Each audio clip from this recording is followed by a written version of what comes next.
Hello everybody, welcome back to MojoGrip. Mike here. Hope everybody's safe. As you can see, I'm out here filming in the pandemic, but today I've got something really special for you guys. You've all asked for more affordable starter planes, and today I've got one behind me. We're gonna check out the Beechcraft Sundowner. Stay tuned.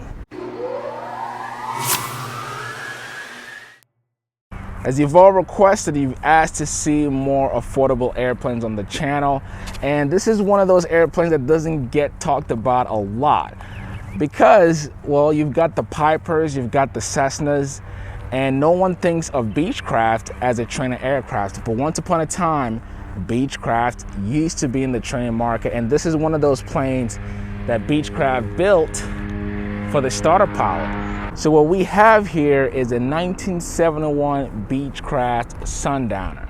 Now, a little backstory about these airplanes. They were first introduced in '63, and Beechcraft built these for about 20 years. So between '63 and '83, you had the Musketeer, the Sundowner, and then there were other models that came after, but similar body frame. You may have a difference in the power plant, but for the most part, you're getting a very similar airplane. And so you can think of the Sundowner as the grandchild of the Beechcraft Musketeer. Beechcraft didn't actually start building these until the '70s, and this one you see in front of me is one of the early models, built in '71.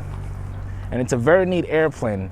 You can see this one has been really well maintained. You still have the colors in really good condition, white and red. And I think that's one of the things you'll find good about these airplanes. They're very well maintained. Generally, when you shop for, say, the Piper Cherokees or the Arrows or the Cessna 172s, those airplanes are beat up pretty good, because they use them for training. And you don't really hear of the Beechcraft Sundowner as a trainer, but this is a great trainer aircraft. And the owner actually bought it to be able to build time. And we'll talk to him in a little bit. But anyway, let me give you some more specs on this beautiful bird. Okay, so as I mentioned, the Musketeers, which is the predecessor of this plane, when Beechcraft first came out with these, they had only 160 horsepower. And then later down the line, the Sundowners came out, and these were equipped with 180 horsepower Lycoming engine. So the power plant you see here, the famous Lycoming IO 360, great engine, bulletproof. A lot of single engine airplanes use the same engine, so they're pretty awesome. And you can see it's a two-bladed prop. This is a fixed pitch prop, which I'll show you also once we get in the interior. So again, what makes it a good trainer is that you're having less load on the pilot. With the fixed pitch, you don't have to mess with the propeller lever or anything like that. And one thing you find that's unique about this aircraft is the landing gear. Actually, let me get closer to it. So if you look at your common airplanes, again, say the Cessna 172s or more comparable, the Piper Cherokees, you find a different landing gear. So you see, normally you have a straight strut here, and then you've got the wheels on it, but you can see the different landing gear here. All right, not to get too technical, but you ask some pilots on how to fly and land this airplane. So you have to get used to this, because sometimes if you flare or you bounce off, you may bounce off pretty good in this. But you can see here, similar trailing links on the landing gears. So that's something that's very unique about the Sundowners as compared to, say, the Piper Cherokees. Another thing that's unique about the Sundowner, something that a lot of people may not even think about, is this. Doors. You've got a door here, okay? And then you've got another door here. Take that, Piper. So a lot of airplanes that were built in these eras, believe it or not, you only had one door, and that door was on this side. If you bought a low-wing airplane in the '70s, you only had one door. And so this makes getting in and out very easy. So that's another unique aspect about this airplane. But when you think of the economics of things, so the Beechcraft Sundowner holds 58 gallons of fuel total. And you see on the wings here, it says use 91, 96 octane or higher. But typically at this airport, and generally a lot of airports around the country, the best gas that you have access to is 100 low lead. So you can fly this with 100 low lead. And so you have 58 gallons of total fuel, and this burns between 11 and 12 gallons of fuel per hour. Now, another thing that you should know about the Beechcraft Sundowner is that you're not going anywhere fast. Again, this is not an airplane that was really built for speed, unlike other Beechcraft. This airplane was built for the starter pilot, to train, to build time. The typical cruise speed, 105, 110 knots. And again, with that, you're burning about 11 to 12 gallons of fuel per hour. And you come to the back here, very neat, standard, nothing special. You've got your elevators, your rudder, and you see on top there, you've got your antennas, and then ELT should be down here, if I'm not mistaken. But you should know this particular model is also IFR equipped. I'll show you some of that equipment once we get in the interior. But this is a really neat airplane, guys. For those of you who have been looking or asking for a starter plane, if you haven't looked at the Beechcraft Sundowner, this is an airplane I would highly, highly recommend. And again, we'll hear more about it from the owner in just a little bit. But let's check out the interior. Let's see what we got in here.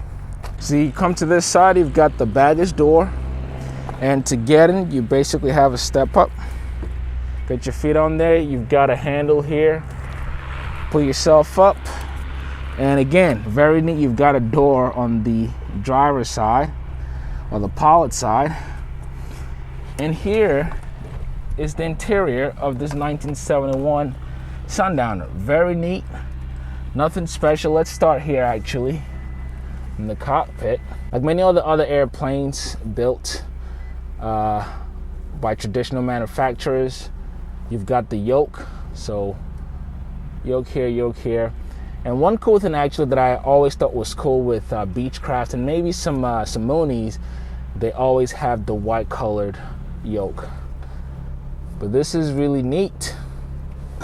As you can see, nothing special here.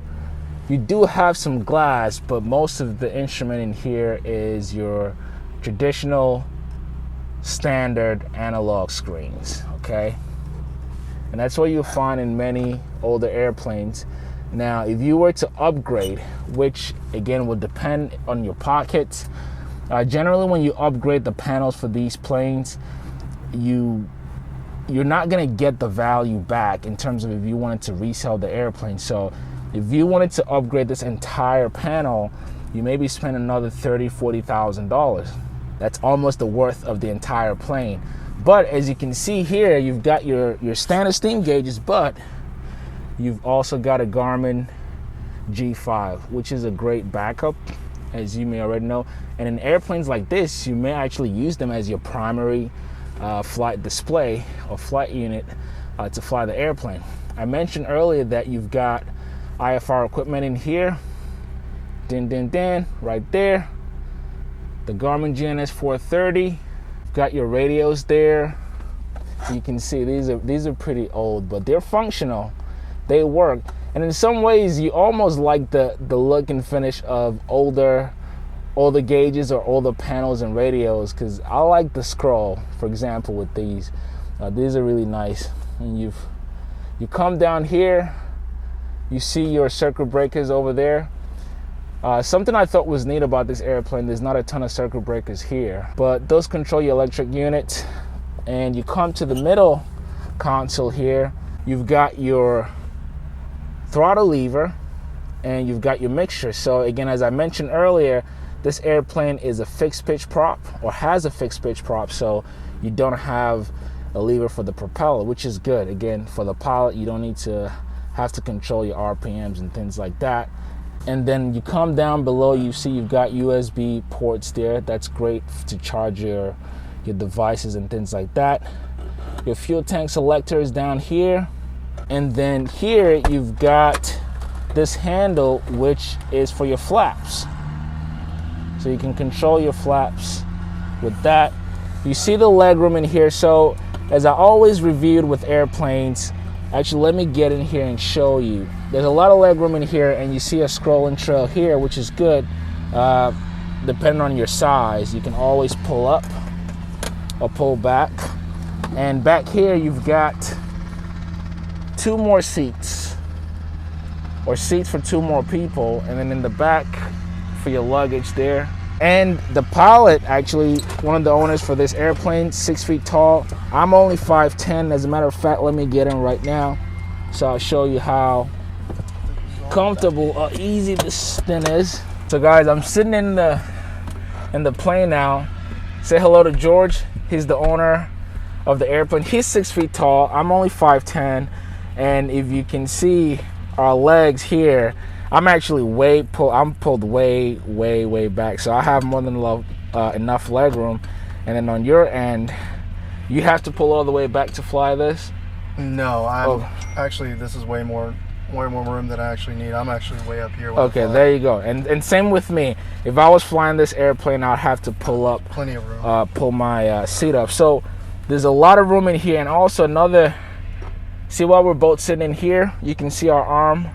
So the width in the cabin is very nice and comfortable. This is actually bigger than I thought. From outside, it looked more narrow, but once I'm sitting in here, it's a lot more roomy in here than I thought it would be. We're both pretty big guys too. Yeah.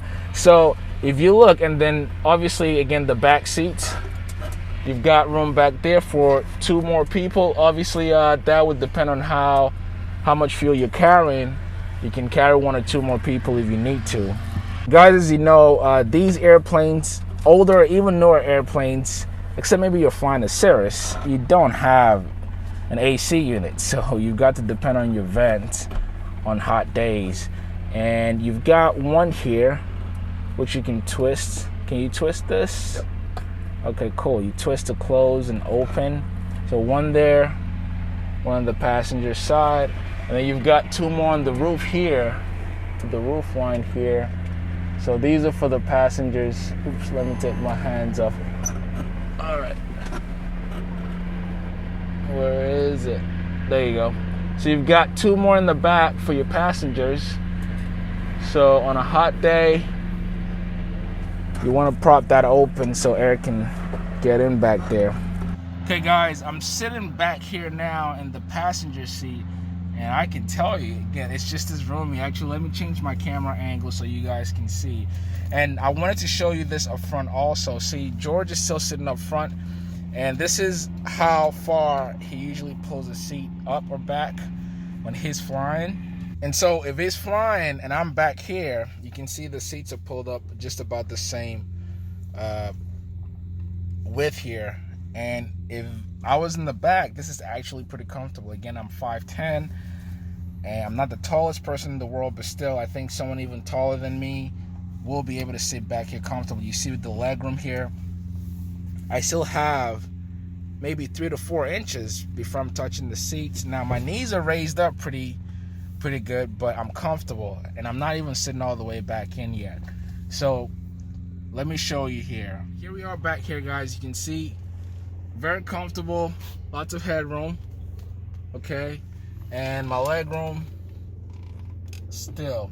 And again, this is how somebody who's 6 feet can be sitting in front of me right now, and I still have enough ample space to be able to sit back here comfortably. So the point is, you can take this plane and go places without feeling discomfort if you're sitting back here. And as I mentioned, a pilot would get this plane to build time. You're not going anywhere fast. 110 obviously is not anything to sneeze at, but still, rolling around 120 miles per hour, you can go places a few hundred miles. And if you were sitting back here, you should be. And then you come back here, guys, you've got so much room in the back. You can literally throw another person back here, but don't do it.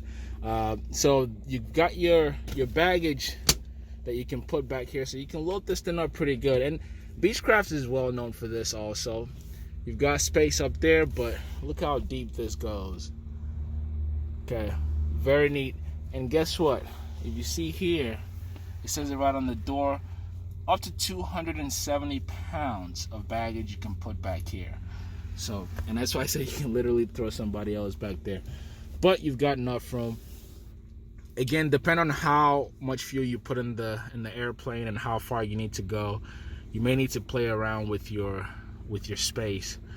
But still, very, very capable airplane. Let's step back out. So some basic performance specs on the Beechcraft Sundowner. We already mentioned that it uses a Lycoming 180 horsepower engine, and your typical cruise speeds 105, 110 knots, around 120 miles per hour, so not too shabby. Now, this airplane has a range, depending on how you fly it, you can go up to 750 miles. That's a long distance. And again, with your cruise speeds at 120 miles per hour, you're burning between 11 and 12 gallons of fuel per hour. Now you ask, how much does it cost? This airplane will not break the bank. On average, you can find these between $40,000 to $50,000. That's with the bare minimum, with VFR equipment, maybe some IFR stuff. But this, as equipped right now with the IFR equipment and just a little bit of glass in there, you're looking at closer to $60,000 for the value of this airplane. Now, will you get $60,000 in the open market for it? I don't know. But with the equipment in stock currently, you're just trailing closer to 60 grand there. But you can't find these between $40,000 and $50,000. And like I said, they're great trainers. If you're just looking to build time, this is a great airplane. And you don't hear so much about Beechcraft in the training market, but these airplanes exist. And they're great starter airplanes. And also, you can get into partnership with these. If your flights or your missions are just short hops, you're not going anywhere far, this is a great airplane to have in a partnership. But anyway, this, guys, is the 1971 Beechcraft Sundowner. I hope you enjoy this one. If you did, be sure to give it a thumbs up. And make sure you subscribe to the channel if this is your first time. Subscribe with the notification bell on. A great way to support the channel is by becoming an MVP member. You can go to mojogrip.net/MVP, or you can become a patron for just $1 a month. Thank you guys so much for watching. Again, my name is Mike, and I will catch you on the next video.